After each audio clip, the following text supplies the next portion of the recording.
Okay, I would like to start on time, and I'm very pleased that Dr. Jonathan Speyer, JISS Research Fellow, will address us today. Dr. Speyer has a PhD from the prestigious London School of Economics in political science. And he is a Middle East expert, which means that he speaks Arabic. And he understands what's going on and can speak to the people in the region. Actually, he's one of the few Western Israeli experts to have traveled extensively in Syria, Iraq, and the Kurdish areas during the recent years of conflict. Actually, I told him several times, Jonathan, this is too dangerous. Stop doing it. You may get in trouble, particularly after once he asked questions, a Syrian minister of information, and the guy didn't know that he was Israeli, and he got in trouble. So, but he continues to do so, and he has, of course, first-hand information from what's going on. He's also the author of recent books, Days of Fall, Reporter's Journey in the Syria and Iraq Wars, and another book, The Transforming Fire, The Rise of Israel-Islamist Conflict. And now Jonathan will give us a briefing about the struggle for Syria, which is, by the way, a name of a famous book by Patrick Seal, who described Syrian politics. And Syria once used to be the key to the Middle East. I don't know if it's still so. Anyway, Jonathan will brief us for maybe 25 minutes, and then we'll open a Q&A period. Great. Jonathan, it's your floor. Thank you, Ephraim, for that introduction. I hope everyone can hear me okay, and I hope everybody's doing well this morning and afternoon. So what I'm going to do in this briefing is, first of all, to give a general introduction regarding current events in Syria. Secondly, to look at the areas of control into which the country is currently divided. Thirdly, to look at the number of regional and indeed global conflicts that are currently being played out on Syrian soil. And then lastly, to look at a few areas of recent developments, the most recent developments. Just to say to anybody who has a device open in front of them, I'm going to give you an address now for a very good map of Syria, which you can go into if you'd like to follow my talk. Looking at that map, it can be helpful. And the address is syria.liveuamap, all one word, liveuamap.com. So if anybody who wishes to, you can go into that, and it'll maybe help you in understanding what I'm about to talk about, because it'll show you the different divisions of power currently inside Syria. So to begin then, let me say the following. 2 years ago, in 2018, it became common knowledge or common wisdom, received wisdom, to talk about the Syrian conflict winding down and coming to an end. And the notion was that Assad, with the help of the Russians and the Iranians, was gradually but irrevocably returning his own power to the totality of Syria, that the Americans were about to pull out, that the Kurdish-controlled areas east of the Euphrates would fall, that the rebel areas would be over in Idlib and the northwest would be overrun by Assad, and that we should begin to speak about post-war Syria, about Assad's victory, and so on and so forth. 2 years on from that time, the thing looks a lot less clear for a number of reasons. Firstly, the country remains divided into three areas of control: regime, broadly speaking, regime, Turks/rebels, and Kurds. Secondly, the regime, even in its own areas of control, is not managing to begin a process of reconstruction, because both European and international funding is not being made available to the regime, and the Americans, through such mechanisms as the recently imposed Caesar Act sanctions, are making sure that any country that wants to start helping Assad to rebuild will pay a very heavy economic price for doing so from the American side. And so people are not rushing to begin to rebuild Assad's areas. And thirdly, even within the areas of control of the regime, we can see not a return of Assad's power and of the old Syrian state, which Ephraim mentioned a moment ago, but rather a kind of chaotic situation in which the regime and the Iranians and the Russians are all kind of pursuing their own project, often not in unity with one another, and sometimes even also in conflict with one another. So thus far then in terms of introduction, let me now go on to look at the areas of control in Syria in a little bit more detail. And again, if you have the map open in front of you, you will see that the map exactly delineates geographically these areas. The map has the regime areas in red, the Turkish areas in green, and Kurdish areas in yellow, if I remember correctly. So let's think about these three areas and drill down into them for a moment. The first and most important area of control, of course, taking in now about 60% of the territory of Syria, is the regime area of control, Assad regime area of control, which controls most of the major cities of the country, including, of course, Damascus, the capital, Aleppo, Homs, Hama, and Latakia, these main cities of the country. Population figures are not an exact science in Syria at the moment for reasons you can assume, but the usual estimate is that there is around 16 to 17 million people in Syria today, and around 10 million of them live under Assad's control. So the greater part of the territory, the greater part of the population, and the entirety of the coastline is in Assad's hands now. But as we'll go on to see, significant areas and significant resources of the country remain outside of his control. Thus far then, with regard to the Assad area of control, the second area in terms of size and in terms of population is the area east of the Euphrates, marked in yellow on the map, if you're looking at the map. This is the area controlled day to day effectively by the Syrian Kurdish leadership, now under the name of SDC, Syrian Democratic Council, or if you want the longer initials, AANES, which is the Autonomous Authority of Northeast Syria. But this is effectively the Kurds, and more specifically, it is the PYD, the Syrian franchise of the PKK organization, actually, which is the de facto authority, underwritten, of course, by the presence and guarantee of the United States in that area. These are the guys who allied with the Americans to fight ISIS, who defeated ISIS together with American air power, and who now rule that area east of the Euphrates. If the Americans were to pull out in their entirety, this area would rapidly surrender itself to the regime control. But as long as the Americans remain, and there is today still around 500 American troops there, this area remains in existence. And this area, note carefully, contains almost all of Syria's oil resources and much of the best agricultural land. And population-wise, somewhere between 3 and 4 million people. Thirdly, we turn to look at the area of the northwest, marked in green on the map, and this is the area controlled today effectively by Turkey.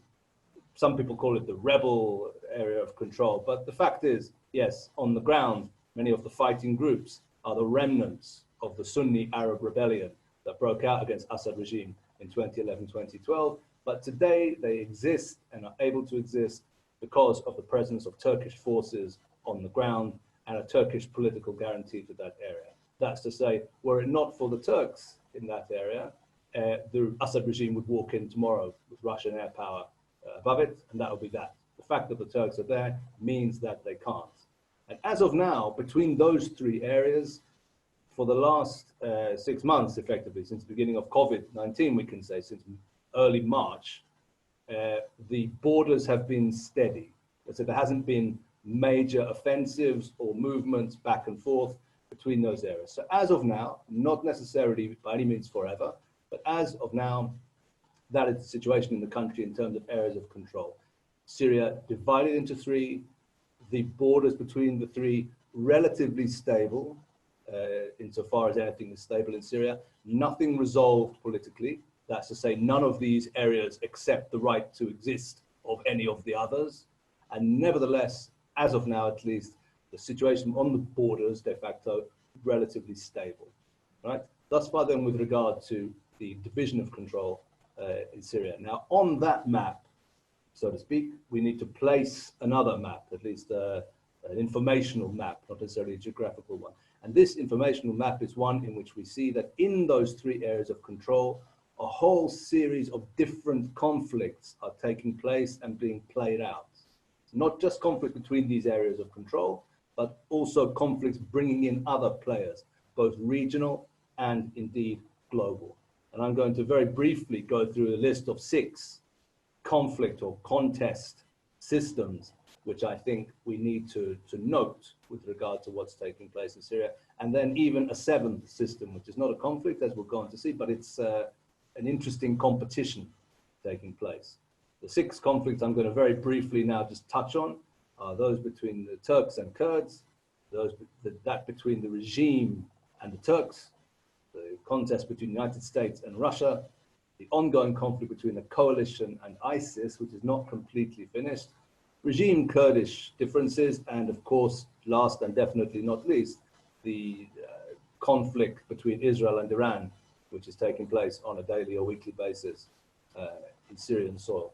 A couple of sentences on each, because I don't want to go on to get too wrapped up in any of them, but Turks and Kurds, this is, we can specify more closely. The Turkish-Kurdish conflict that has impacted onto Syrian soil as a result of the civil war is the conflict between the Turks and the PKK insurgency. That's to say, it's not just a generalized Turkish-Kurdish ethnic conflict, it is a specific conflict that began in 1984 with the launch of the insurgency inside southeast Turkey by the Kurdish Workers' Party, the PKK. And this conflict has now come onto Syrian soil because, first of all, the PKK came onto Syrian soil because it, in cooperation with Assad regime, actually, the PKK took control of a number of areas of northeast Syria in 2012 when Assad was retreating. And as a result of the establishment of a sort of de facto enclave of PKK power in northern Syria, this is a huge concern to the Turks. And the Turks have launched no less than 3 ground offensives since 2016 to chop into, so to speak, areas of this PKK de facto area of control. And that conflict is ongoing until today. The most recent offensive was back in November 2019. It was the last time I personally was in Syria, by the way, and I witnessed that offensive from the Kurdish side around the area of Tel Tamir, Ain Issa. Again, you can see, if you're looking at the map, it's the area marked in gray. That's the area which the Turks conquered at the end of 2019. Turks and Kurds, regime against Turks. As we mentioned, the Turks are the people who underwrite the area of the northwest, which remains under rebel control. The regime wants very much to take that area back. They can't do so by themselves. They could only do so with Russian permission. As of now, the Russians are not giving their permission because the Russians are playing a much larger game in which they're trying hard to tempt the Turks away from NATO, away from their traditional alignment with the United States. And one of the inducements that the Russians can offer the Turks is to say, look, you can get to keep your bit of northwest Syria. It means a lot practically because it means they won't have the situation of a rush to the border of refugees, which would happen in the event of the regime moving in. And then the Turks faced with the embarrassing choice of either letting in a whole load of new refugees, very unpopular among the Turkish public opinion, or not letting them in. And then Erdogan's claim to be the protector of the Muslims, so to speak, would look rather hollow. So the Russians protect him from that reality by keeping the regime away from northwest Syria for the moment. Not clear how long that can hold. For as long as that remains, however, there's an ongoing tension and conflict between the Turks and the Assad regime.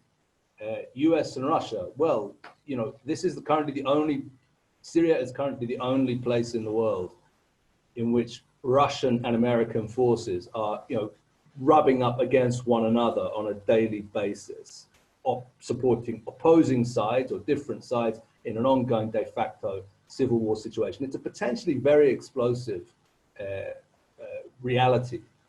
The Russians know better now not to try to just muscle in east of the Euphrates, the American-controlled area.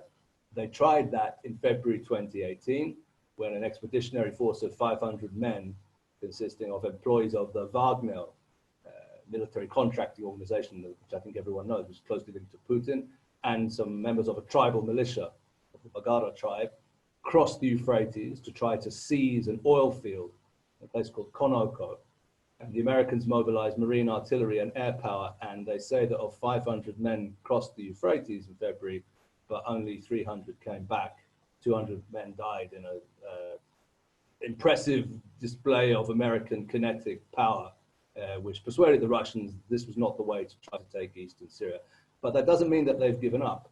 And what they've instead been doing ever since, and up until very recently, is trying every so often to insert a little force across the border to ignore agreements about who patrols where, to challenge and confront American patrols, a sort of ongoing low-level harassment which is taking place on a day-to-day basis. August 25th was the last major incident when two armored vehicles actually collided, Russian and American. A coalition against ISIS. Well, ISIS, of course, has lost its physical holdings in Syria, but ISIS has not disappeared.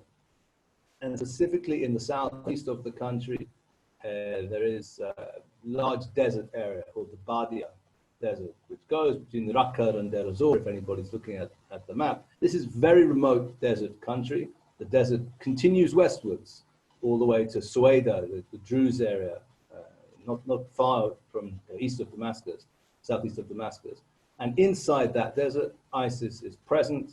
ISIS has relations with some of the clans, the Bedouin clans in the area. So the fighters are able to move across the desert to have places where they can get water and food. Usually they move by night and they attack the Russians, the regime, and the regime associated and Iran associated militias in that desert area.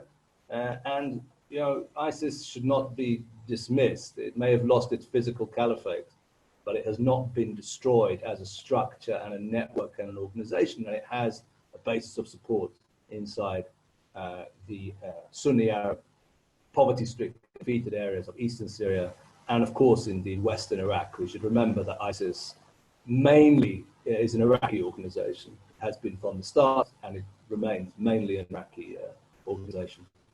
Regime against Kurds, I mentioned as a comment, don't need to spend too long on that, but just to say, as we already said, the regime very much like eastern Syria back. The regime intends eventually to unite all Syria under its banner. The Kurds would like to survive their own authority as well as they can, so an ongoing contest of wills there. Israel against Iran, of course, a vitally important security interest for Israel, or two vitally important security interests for Israel. One, to prevent Iranians from having the ability to transfer high-level military equipment across from Iraq, or flying it from Iran across Syria to its allies, Lebanese Hezbollah, on Israel's northern border. And secondly, and relatedly, the Israeli determination to prevent the Iranian ability to entrench and consolidate its military and paramilitary and political presence inside Syria. And what you have is a sort of ongoing war of attrition taking place, in which the Iranians try to build up those presences. Israel tries to dismantle them. The thing is not finished. Israel has undoubtedly registered some very, very real achievements with regard to this ongoing intelligence and air campaign that is taking place each day on and over Syrian soil. Undoubtedly, the Iranians thought that if they'd been looking at the situation in 2018, they would have expected that by late 2020, they'd be much further along in building up this infrastructure, military, political, paramilitary, inside Syria. Having said that, there's no sign whatsoever of this infrastructure or the will to build it being abandoned, contrary, I must say, to some rather strange comments made by the then Defense Minister, Naftali Bennett, earlier in the year, who said, well, we are seeing signs that the Iranians are losing hope and beginning to pack up. Okay, I'm sure he sees much that I don't see, but in this regard, I think he was simply mistaken and getting ahead of himself. The Iranians are not packing up, they're not dismantling, they are being hit hard by Israel on a daily and weekly basis, and and they're continuing to try to rebuild. The last major actions that we know about, by the way, were on August 31st, and then September 2nd. August 31st, an attack on a command center and a warehouse at the Damascus airport. And then September the 2nd, the destruction by air power, somebody's air power, I suppose Israeli air power, of a runway at the T4 air base, which is much further east, close to the Iraqi border, Iranian facility close to the Iraqi border. And one usually reliable Syrian opposition website reported that Israel also killed 16 members of an Iraqi Shia, Iran-associated militia in the course of the raid on T4, when it also hit a facility close by the airport itself. So this is an ongoing contest. It's not over. Israel has registered many successes, but we should, I think, and with this a word of caution in this regard, against the hyperbole, so to speak, we should always remember that the Iranian project in Syria is wide and multifaceted. It doesn't only consist of airports and command centers and landing strips and warehouses that you can know about if you know well the lie of the land, and you can then bomb. It also consists of military structures organized inside the Syrian state itself as part of the official security forces. It also consists of local militias, which the Revolutionary Guards and Lebanese Hezbollah are recruiting on Syrian soil. Recruitment of young Syrian men, many of them, by the way, Sunni Arabs, some of them former rebels who are being induced because of financial inducements into working for the Iranians and the Revolutionary Guard. It also consists of non-Syrian militias, including Lebanese Hezbollah and many of the Iraqi militias on Syrian soil. And it even includes some demographic and cultural efforts to draw Syrians towards Shia Islam and even to resettle Iraqi Shia in some areas, depopulated areas in the south of the country. The point I want to make on this, and the reason I'm giving you all this detail, is not only because I hope it's interesting in and of itself, which I think it is, but also to make a broader point, which is the following. You know, air power is a magnificent instrument, and Israeli air power is among the most impressive examples of it. And those of us who've both taken part in and covered conflict on the ground in the Middle East over some years know very well, you know, just what an awesome thing air power is when witnessed from below. Having said that, air power, like every other form of power, is limited in its abilities. In the same way that during World War II, which I know Australians also were deeply involved in, there was a huge debate among the British and the Americans as to the capacity of air power and what it could really bring over Germany. You could bomb Germany every night, but would that actually bring you a political outcome of bringing the regime to its knees? And eventually, I would say the soldiers won the argument from and the sailors from the airmen. And they said, no, we can actually have to go in and conquer on the ground. We're not going to destroy this German entity from the air alone. A similar logic still applies in 2020. You can do a great deal of damage to the Iranian project in Syria from the air. In my estimation, at least, you cannot destroy it in its entirety from the air. This is something we need to bear in mind when we have that discussion. Lastly, I mentioned there is an additional, not exactly conflict, but contest, which we need to note on Syrian soil. This contest is important for us as Israelis to drill down into, because it has implications for Israel and Israel's northern security. It is the contest between the Russian and the Iranian projects inside Syrian soil, and specifically in the area of southwestern Syria, adjoining the border with Israel.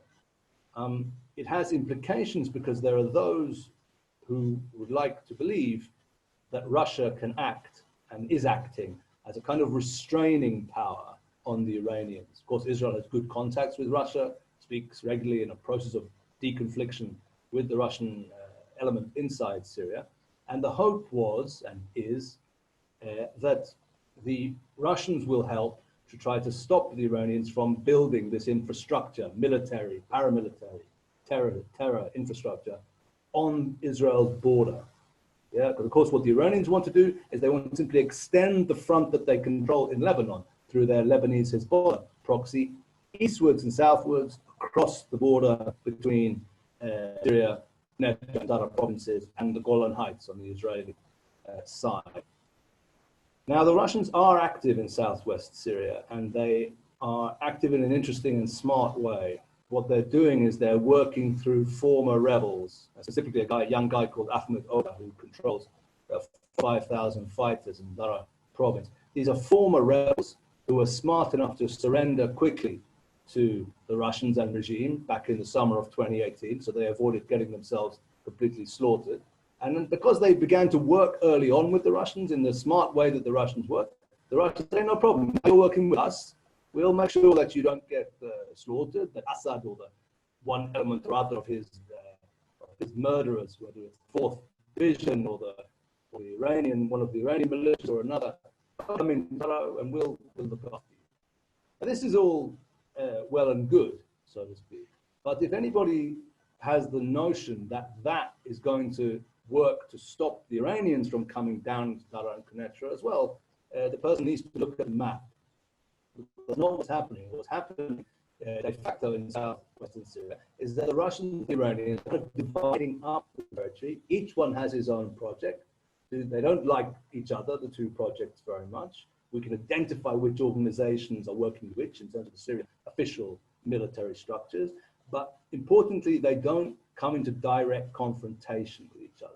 The Russians don't say, okay, our 5,000 men under the command of Ahmed Oda is now going to push westwards and take on Air Force Intelligence and Maher Assad's 4th Division and conquer the area for Mother Russia and the reconciled rebels. That's not the way it works. The way it works is that the Russian project is one thing, the Iranian project is another thing. Now, here's the important thing for us to note.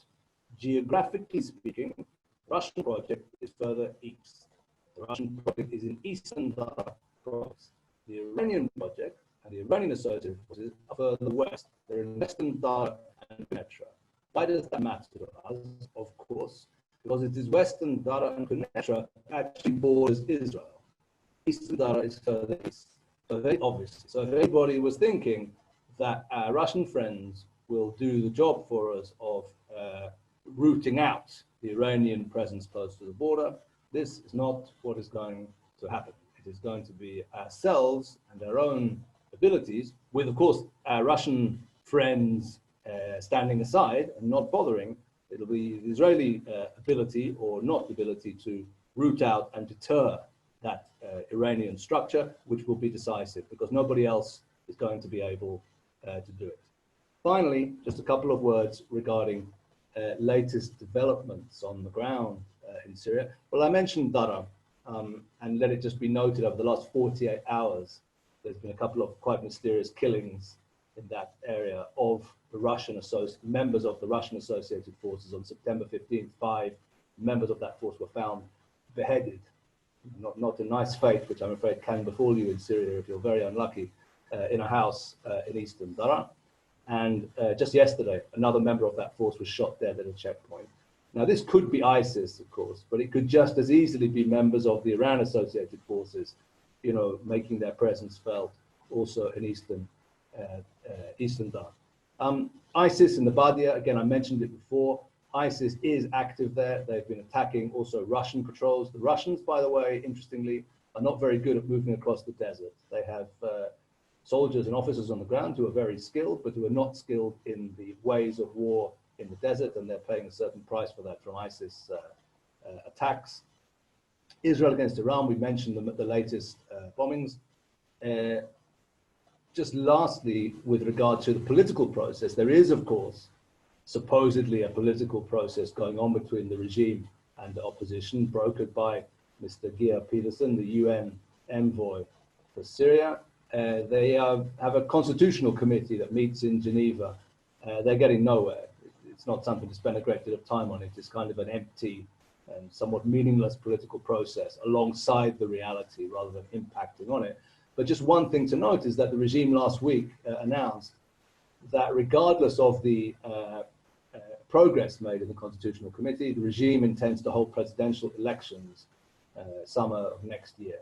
So you will not be astonished to hear that the result of those elections will, of course, be a huge endorsement of President Bashar Assad and the love that his people supposedly hold for him. But nevertheless, it is worth noting the fact that the regime feels confident enough to announce that regardless of any political process, regardless of any military process, Assad intends to get himself re-elected, or to re-elect himself as soon as next summer, as June 2021. So just lastly, to finish off, a couple of sentences to say, to finish where we started, to say this notion that Syria is returning to stability, that the war is winding down, needs to be complicated. It's not totally wrong, but we need to complicate it. Yes, there's nothing like the level, of course, and the ferocity of combat in Syria today that was taking place when the war was at its height in 2014, 15, 16, 17.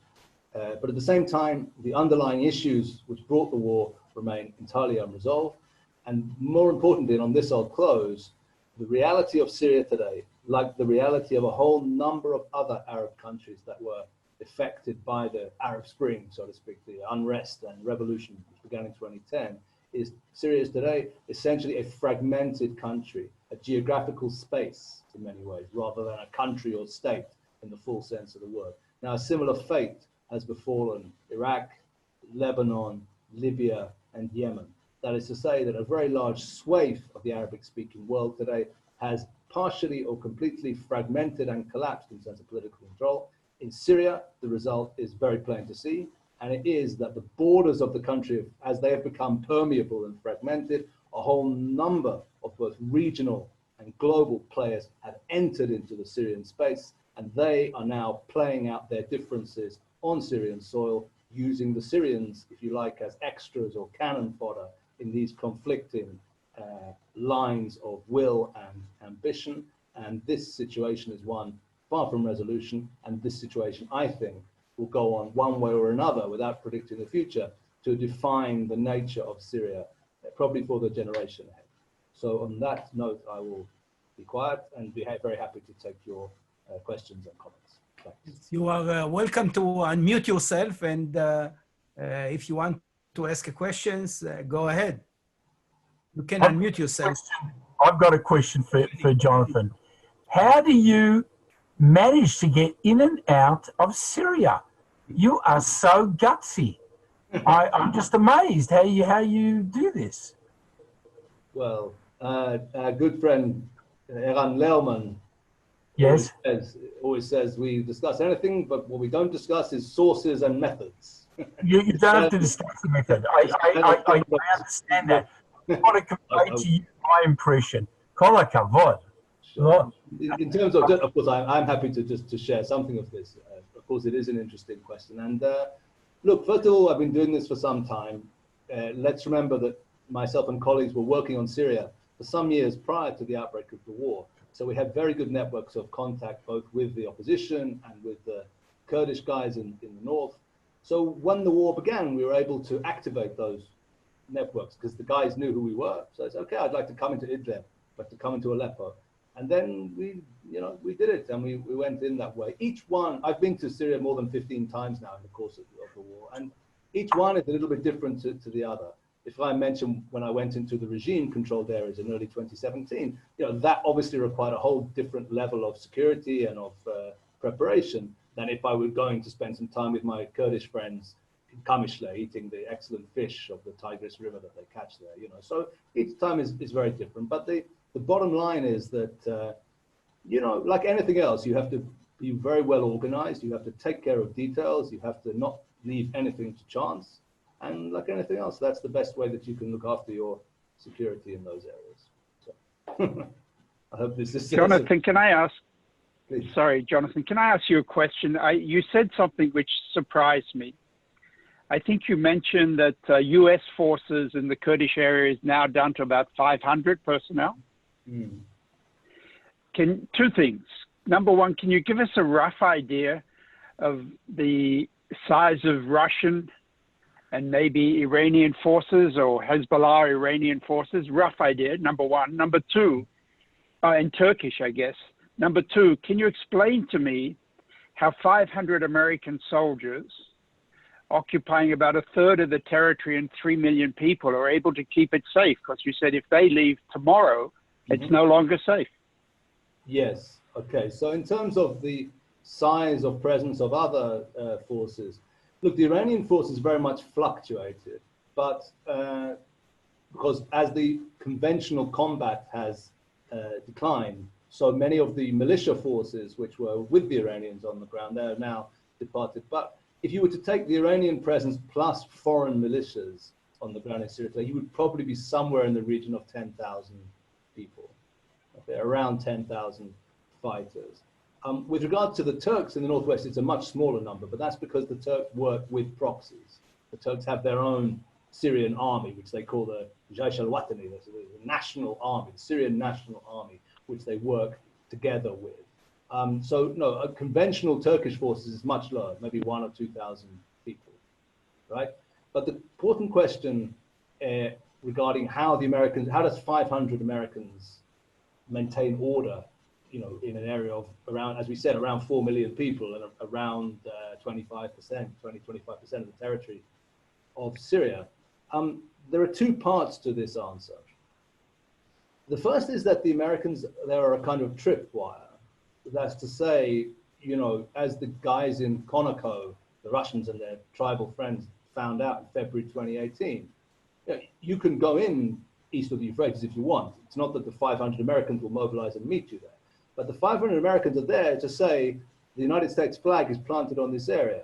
So if you come across it, it will take the Americans exactly 30 seconds to mobilize air power, you know, in the Al Udeid air base in Qatar, and then 20 minutes, let's say 15 minutes to fly the guys across. And then you will be facing the most powerful air force on the face of the planet, giving you very close and personal attention, right? So they're a kind of tripwire there in terms of they are there to say America controls this area and American assets around the region will be mobilized to defend it in the event of it being under threat. The other way in which they control it is because, of course, they work with their Kurds and their friends who have a military force of around 50,000 people, right? There's around 50,000 fighters today mobilized in the Syrian Democratic Forces, and it is they who control security on the ground, not the Americans. And I can tell you, as someone who's spent quite a bit of time in that area, last time I was there was, as I said, November 2019, you know, this is a tightly controlled space on the ground, same as the regime controlled areas. What do I mean by that?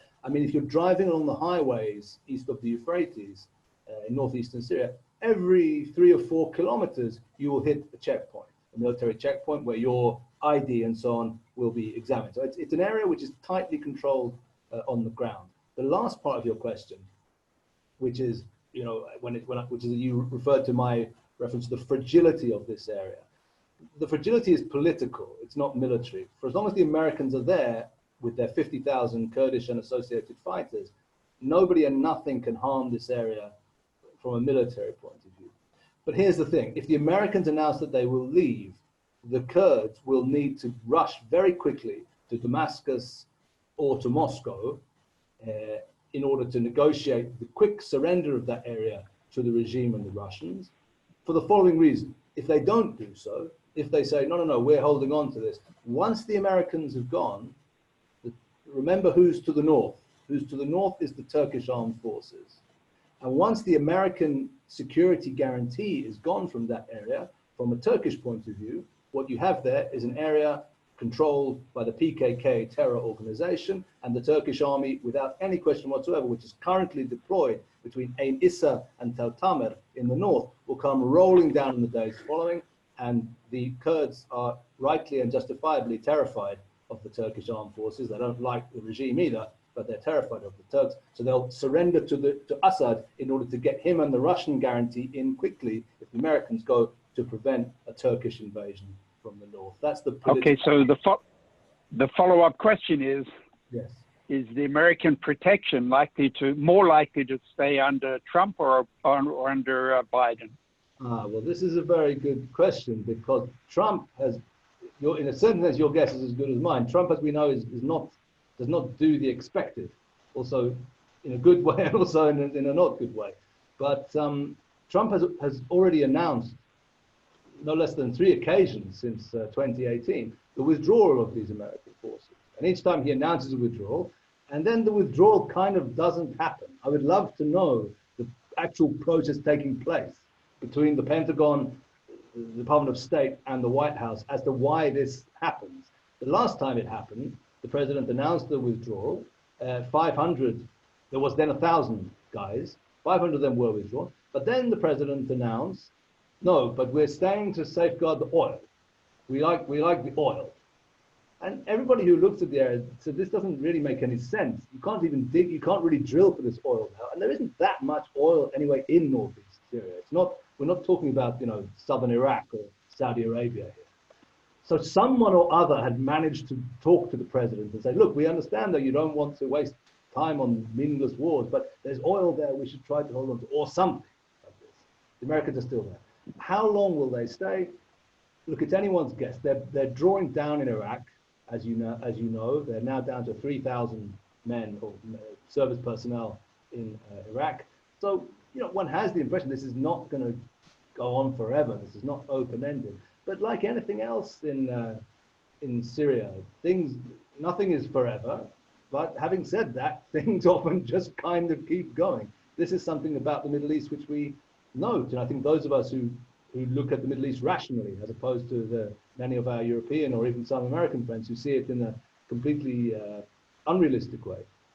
If you look at the Middle East rationally, you understand, the tacit, the de facto, the bilateral, the pragmatic, these are the things that actually define political arrangements in our region, not official treaties, not ideas, not ideologies. And in this regard, this thing in northeast Syria is very fragile, but it could last a long time. The Kurdish enclave in Iraq, which today is pretty solid, began in a very fragile way in 1992 with a declaration of a no-fly zone by the Americans and British, beneath which the Kurds began to build this de facto reality. So my sense is that de facto enclaves in our region, there's a lot of them, and many of them have been around for quite some time. Think of the Hamas enclave in Gaza, also something which has no international legitimacy. It came into being in 2007 when they threw the Fatah guys off the roofs of the building in Gaza City. And now we are 13 years on, and it's still there. And it may well still be there in 13 years from now. So we should never say never in that regard. Between Trump and Biden, impossible for me really to answer, because if Biden is elected, he will also in his own way want, I think, to draw down on the American presence and commitments in the region. Biden is not a neocon or interventionist president who's going to try and reverse that process. That's a process that began, I would say, under Obama, has continued with very different language under Trump, and will probably continue one way or another, both with re-elected Trump presidency and with a re-elected Biden presidency. Don't get me wrong, I think that there will be enormous differences between a second-term Trump presidency and a Biden presidency. But if the specific question is northeastern Syria, I don't think that they will manifest themselves so much in that context. Jonathan, can you sort of project out 5 years from now, where will Syria be, who will be in control, and what does it mean to Israel? Yeah, I'm happy to try and do that. I mean, first of all, my sense is that, as I said at the beginning, really those who had the notion, and that includes many colleagues here in Israel, including people who I respect a lot, but those who had or have the notion that the old Syrian state is actually coming back, and that, what's happening is that Assad is going to reconquer the whole area. Assad will reassume exclusive sovereignty over the territory of Syria. These people, I think, are misguided, and I don't think it's just an abstract or academic discussion. It has policy implications, because the people who think that is the case then draw policy conclusions, which in my opinion at least are incorrect, namely that there's therefore a need to re-engage with the Assad regime. There's a need maybe even to strengthen the Assad regime, to allow Assad to become the address, so to speak, in Syria with whom we should deal, and so on and so forth. I think this starts from a mistaken analysis and gets to consequently mistaken policy conclusions. Assad is not rebuilding and re-entrenching himself. It may well be 5 years from now that Assad will have continued territorial conquest, so to speak, and maybe there will no longer be this division of Syria into three. Again, it's only a maybe. Maybe there still will be. I don't rule it out. But the point I want to make is the following. The way it looks right now in Syria, even if Assad does reconquer additional geographical areas, and even if 2 years from now, 3 years from now, he's able to say, look, I've planted Syrian flag over the entirety of Syrian territory. This will still be a very, very different Syria to the one which existed in March 14th, so to speak, 2011, before the demonstrations in Daraa began. Because even if the Kurds and Americans and Turks and Sunni Islamist rebels can all be pushed out and vanquished, let's not forget the real power in Syria today is not us, the presidential palace in Damascus. The real powers in the regime-controlled area of Syria today are Tehran and Moscow. The power de facto on the ground, financial, military, political, which decides what happens with the regime, which decides which way it goes and what it does, is not Assad. Assad is one player inside the regime-controlled area of Syria. But the other players who are more powerful than him are the Iranians and the Khmeimim air base, which is from where the Russians in Latakia province administer and control, regime-controlled Syria. I don't think that's going to change. So I think that one way or another, 5 years from now, the Syrian state, the official Assad state, will still be very weak, and that the strong players the outside players will still be defining the rules of the game.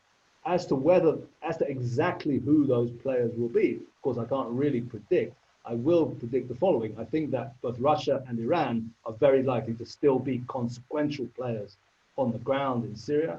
And I suspect it's still possible that both the Turks and the Americans may also still have their ways in. America, by the way, the Trump administration has been smart in this regard. The Americans understood that military power on the ground is only one way to influence a country. And if you're the United States, the economic colossus of the United States, you can influence also economically. You don't have to be there. Through the Caesar Act and through the sanctions, America is keeping the regime very, very weak and isolated. And that is likely to continue. If Trump is reelected, at least that's likely to continue. If Biden is elected, I think that will change. Because I think that Biden, it's clear, in fact, Biden has been clear that the maximum pressure strategy on Iran will end if he is elected. There'll be another thing beginning, return to JCPOA with stringent inspections and so on. That will have an implication for Syria as well, because once you end the maximum pressure on Iran, the logic of maximum pressure on Assad and Syria also kind of ceases to apply. So that's, in short, the answer I'll give. Just to reiterate this point of regime weakness, let me maybe give you just a tiny anecdote, if I may, from one of my own excursions or visits to Syria. When I was in Damascus in April of 2017, we had, myself and my colleagues, I was on a solidarity visit of Assad supporters from the Arab world and the West. And I was pretending to be one of the supporters. This is less important. But we were in Damascus Old City, and a very interesting event happened. Very drunk, apparently famous, I don't know the Russian media, but apparently he's famous, a very drunk Russian war correspondent, back from the front line somewhere or other, Aleppo, I suppose, was in the Old City, very drunk, and with his Syrian bodyguard. And he drew a weapon, he was carrying a weapon. This is in the middle of Assad's Damascus, this Russian drunk journalist was carrying a pistol. And he pulled the gun on one of the members of our delegation. In any case, the member of the delegation was very upset and came back to the hotel and said, I'd like to call the police. A terrible thing has just happened in the city of Damascus, under the control of President Assad. A man has just pulled a gun on me. The reception called the police, and the policeman received the report, and the policeman said, by the way, was the person who pulled this gun on you a Russian? And he was told, yes, he was. And the policeman said, in the heart of Assad's capital, I'm sorry, there's absolutely nothing we can do, and hung up the phone. This was a very telling incident. What does it tell you? It tells you that when it comes to the Russians inside Damascus, Assad's own police has no authority over them. The Russians are in Damascus like an occupying force. Their journalists can go around and pull weapons on people. The authorities have no power. So this tells you, I think, as much as a lot of theory and a lot of reading on the internet could tell you about the realities of power on the ground inside regime-controlled Syria. It is the Russians who have the gun in their hands, so to speak, and not Assad's Syria. And that's not about to change, also 5 years from now. Yes. The question, Jonathan, there is a dilemma for Israel. What's better, a strong Syria or a weak Syria? Yeah, thanks, Ifran. So my point of view on that is the following. You know, if there was a situation in which Assad was genuinely sovereign and had the ability to expel any foreign forces and to declare his own authority, then, you know, okay, maybe that would be better than a fragmented Syria in which we don't know who has the power. But given that that is not actually a possibility, it seems to me mistaken to talk about wanting to bring a strong Syria back, because actually, practically speaking, the implication of ending international sanctions on Assad, of letting Assad get money to rebuild, of letting him retrench and build his strength, the implication of that actually is not building a strong Syria. Actually, what it's doing is it's simply giving the Iranians carte blanche to do what they want inside Syria. Because Assad has neither the ability nor, I think, also the desire to tell the Iranians to get lost, to tell the Iranians to clear. He just can't do it. He owes his survival to the Iranians. The Syrian army, the one that I know that you engaged with on a number of occasions in your youth, this old Syrian Arab army that you guys from your generation are very familiar with, is gone. This army doesn't exist anymore. Many estimates say that Assad probably can't field more than around 15,000 soldiers of his army. So who is the force? What is the force that's defending Assad Syria? It is an Iranian-controlled force in one part and a Russian-controlled force in another. So in a certain sense, yes, if we could turn the clock back and have Hafez Assad instead of his idiot son, you know, controlling Syria like in 1975, that wouldn't be so bad from an Israeli point of view. We should not have any illusions in him. We should not be giving him territorial gifts, and we should deter such a Syria. It wouldn't be so bad. But anybody who thinks you can get to that by removing restrictions and sanctions on Bashar al-Assad in mid-2020 is deluding himself. So the old secure Syria might be nice, but it ain't coming back, whatever we do.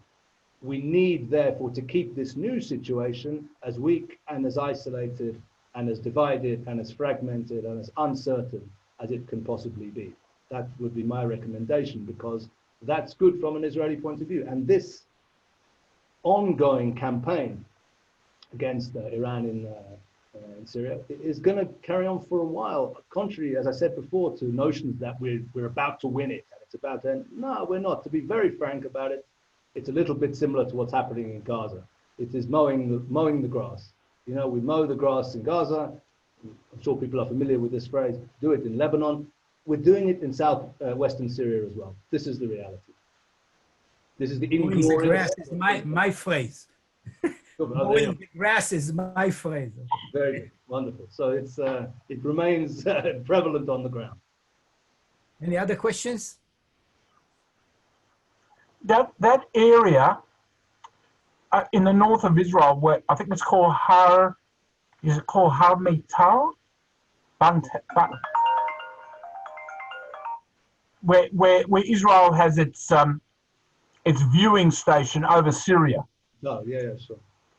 What's it called? Har? Yeah, Bental. On pardon? Yeah, I think it's called Bental. Is it called something like this? Something like that. Yeah, and the forces that are east of that, who controls that area? Right. Well, you know, there was a UN force, which is not. It still has a base there, but it's. I know, but who are the Syrian forces there? Yeah. Well, okay. So it's an interesting question. Officially speaking, it's the Syrian army since July 2018. Until July 2018, it was the rebels, and the rebels that worked very closely with Israel, right? Then the regime came back, and of course, it is the Assad regime army. I think it's the 90th Brigade, if I'm not mistaken, in Quneitra, opposite Quneitra city there, right on the border. But here's the important point. As we know, and I myself have written and researched about this, and others have too, inside the official structures of the Syrian 90th Brigade, there is a Hezbollah and an Iranian presence. It's very important to note this. In other words, officially speaking, it's the Syrian army, but coming down there with the Syrian army and all the way to the border, and also inside the villages along the border, Al-Khader and the others, right? The Iranians and Lebanese Hezbollah are there. We even know the name. This is from published documents, declassified documents of Israeli military intelligence. We even know the name of the Lebanese Hezbollah guy who is recruiting fighters down there. His name is Haj Hashem. It's called Haj Hashem pays you $250 a month to join one of the Hezbollah-related structures along the border. So the answer is who controls it officially, and it's a good question because it brings into sharp relief my attempt to answer the previous question of Islam.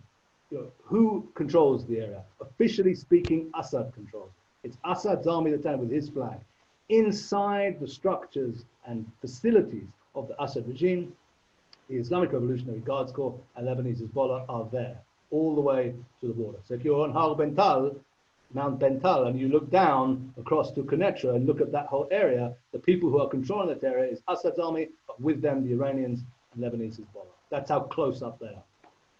Isn't this against the Russian agreement with Germany? Yes, because that agreement is not being implemented. That's the point. Will you say a few words about this agreement? Yeah, there was, so supposedly there was, when the Russians came in July 2018, there were, what was reported was a tacit agreement or guarantee between Jordan, Israel and Russia, whereby the Russians would keep Iranian associated forces back from the border. Various geographical delimitations were reported. Some said 40 kilometers, some said 60 kilometers. Absolutely, yes, this was reported. I'm sure there was something of an agreement of that kind. The evidence on the ground is showing that this is not being implemented. The Russians are not managing or not attempting to implement that agreement. And this is very significant. This shows the limits of Russian power in Syria. Yeah, it does, because the thing is that the Russians are very, the Russians saved Syria. I mean, they saved Assad with a very small commitment, right? Never more than 30 aircraft in the sky on any one day in Syria. And they achieved it because all the other forces were so weak and so poor. But on the ground, the Russians never had a large commitment. There isn't a large number of Russian fighters on the ground. And if you want to enforce something on the ground, in a tactical situation of Southwest Syria, you have to actually have people who are working for you down there. And the Russians don't have it. The whole nature of their commitment is to avoid having lots of guys on the ground. So the Iranians and Hezbollah don't take orders from the Russians when it comes to Southwest Syria.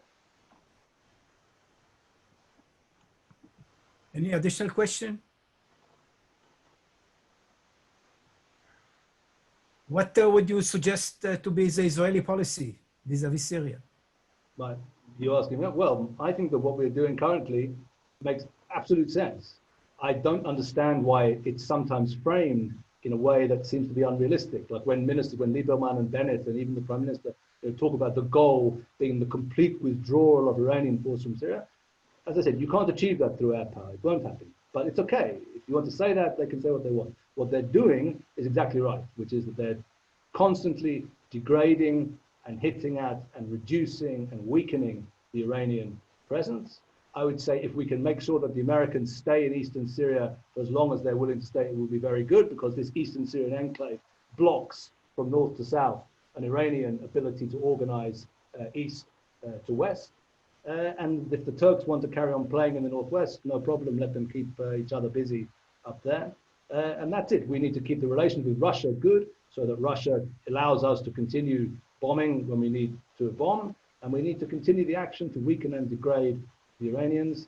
And that's as far as it should go. Beyond that, any ambition to design or redesign or think about what Syria should look like and implement it, no. This is beyond, in my opinion, our pay grade. And in any case, we have no reason and no interest in getting into any of that. Will you say a few words about the American base on the Syrian Yes. Iraqi border and north, few kilometers north of the Jordanian border? Yeah, Tanif, the base in Al-Tanif. It is significant. The Americans originally had this base. The notional role of it is to train Syrian rebel fighters to fight against ISIS. Okay, this doesn't matter. They train a small force there called Mughawar al-Thawra, commandos of the revolution, who are neither commandos nor revolutionaries. But never mind. This is the name of a small force of a few hundred they train there. The significance, however, of Tanif is considerable. Around Tanif, the Americans imposed a 50-kilometer fire zone. That's to say that anything which comes within that zone, unless it's coordinated with the Americans will shoot at it, and they've done it in the past. And this matters very much from an Israeli point of view also. Why? Because if you go further east, and if anybody's looking at the map, find Al-Qaim on the map, right on the southeastern tip of Syria, where it borders with Iraq. This is a border crossing which is controlled exclusively by the Iranians. So Al-Qaim on the other side is Abu Kamal. And you get across that border crossing, there's a highway which goes westwards from Abu Kamal all the way westward, and it keeps going towards the border with Israel. Right? And this is a very nice highway for you to bring stuff back and forth, and people, and et cetera, et cetera. The fire zone around Al-Tanef bisects that highway, which means that the Iranians and the regime can't use it in the present time, because the Americans basically are cutting the highway in two. And it's good. It means they have to, when they come across Abu Kamal, they have to turn right, go north up to a place called Mayadin, then they turn left, and then they can go towards Damascus. But it means that de facto, our side, broadly expressing it, so to speak, is cutting that highway and preventing the Iranians from having a contiguous area of control all the way along from Abu Kamal to the Quneitra crossing. So, Jonathan, where is this on the map exactly? can you see on the map I gave you?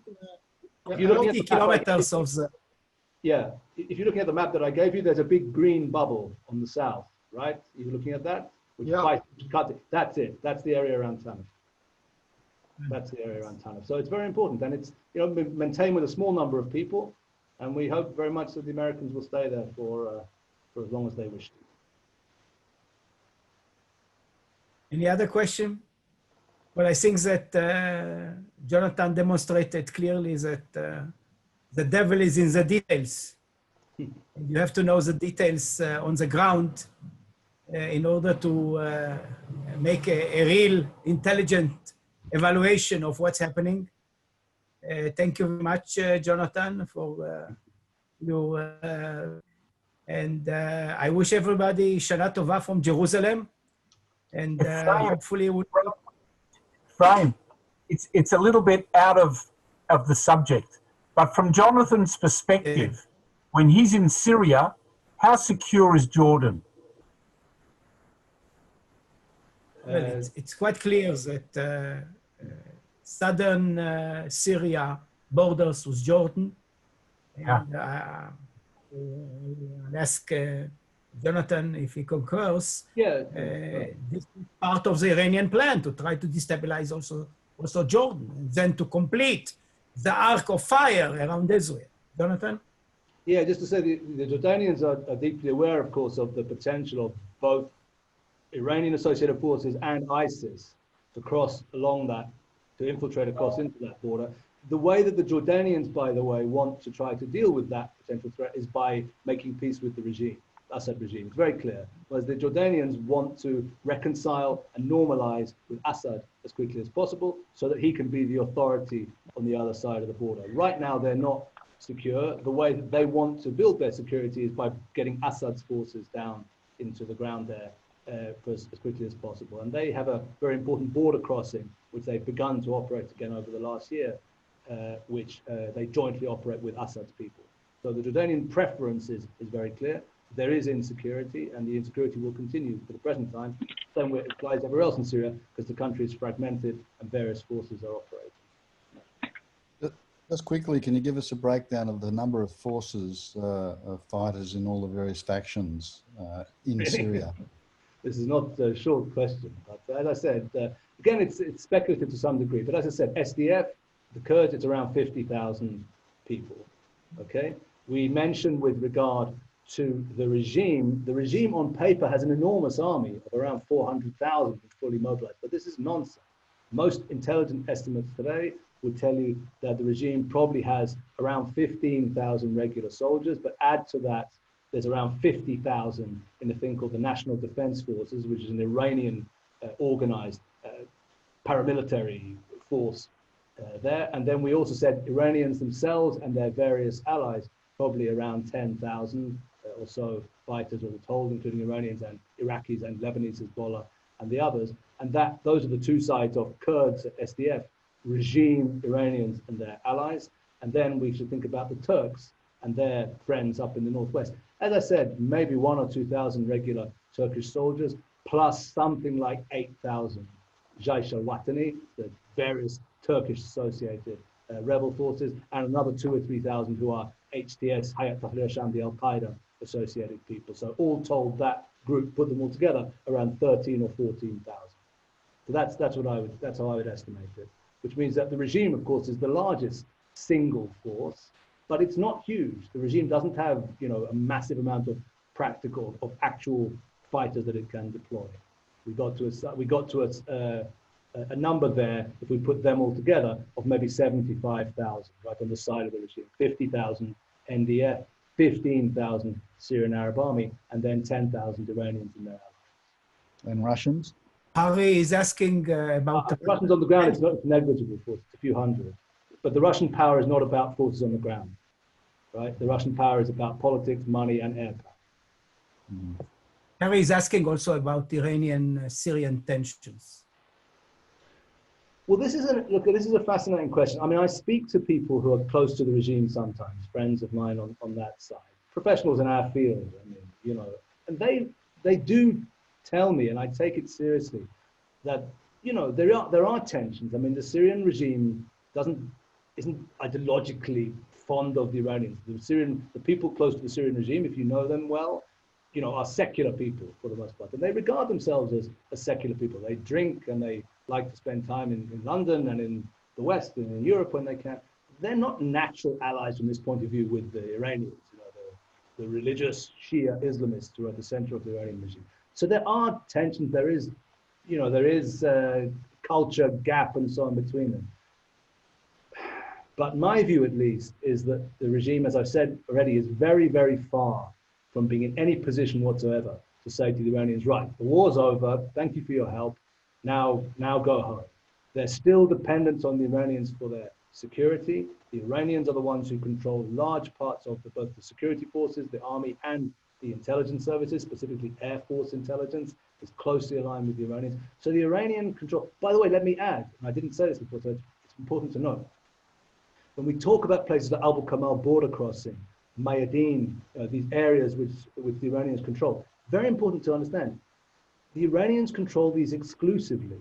They have the checkpoints. They have the flag there. The regime army doesn't come in. So I assume, with confidence, Bashar Assad doesn't like that situation. He regards Abu Kamal as part of Syria, which it is.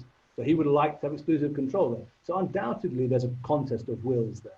But my point, which I make, which I wish to sort of underline for this question, is that Bashar Assad is very weak, very, very weak indeed, which means that he's not in a position to act on those sentiments regarding the Iranians. He can't do it. He needs the Iranians still, and he will need them for a long time to come. So tensions, undoubtedly there are, and that they're real, but people shouldn't have the notion that they can tease out and intensify those tensions, because there's a very practical, pragmatic set of reasons why Bashar Assad needs the Iranians in Syria, and he will need them for a long time to come. And he doesn't even have the physical ability just to snap his fingers and tell them to go. He can tell them to go, and they very conceivably can say, well, we're not going. And you cannot make us leave, by the way. You know, that's the power reality on the ground today in Syria. There were reports about a row between, you know, the Iranians and Assad family, you know.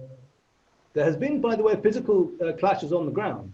Also between the 4th Division of Mahir Assad, which is closely associated with the Iranians, and a thing called the 5th Corps, which is a Russian organized element within the regime. We know that around Aleppo province a few months ago, there was a physical clash on the ground because the guys on the ground were arguing about who could put a checkpoint here or there.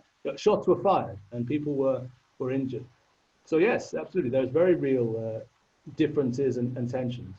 But the point to note, I think, is the balance of power between the two. The other thing, again, just to note, it's funny how I just realized how I answered that question. It's funny, someone asked me about Bashar Assad or Syrian Iranian tensions, and I got to suddenly speaking about Russian Iranian tensions. Now that's interesting. It's not because I've made a mistake. It's because when you talk about Syria today, I mean, the Syrian government and the Syrian regime, you have to understand the power structures of the regime itself are penetrated by the Russians, and some other ones of them are penetrated by the Iranians. So when the 4th Division fights the 5th Corps, these are two parts of the Syrian army, so-called, that are fighting one another. But the real fact of it is that the 4th Division works for the Iranians and the 5th Corps works for the Russians. You know, so when we talk about Syria today, and we ask about Iranian-Syrian tension, what do we mean by Syria exactly? Where do we find and identify this thing called Syria? Much of what comes bearing the Syrian flag today actually works for Iran or works for Russia for that. Okay, so now we'll end it. Shana Tova to everybody. Thank you again to Jonathan. Thanks. Kol Tov to everybody and be healthy. Be healthy. Shana Tova. Great. Thank you so much. Thank you.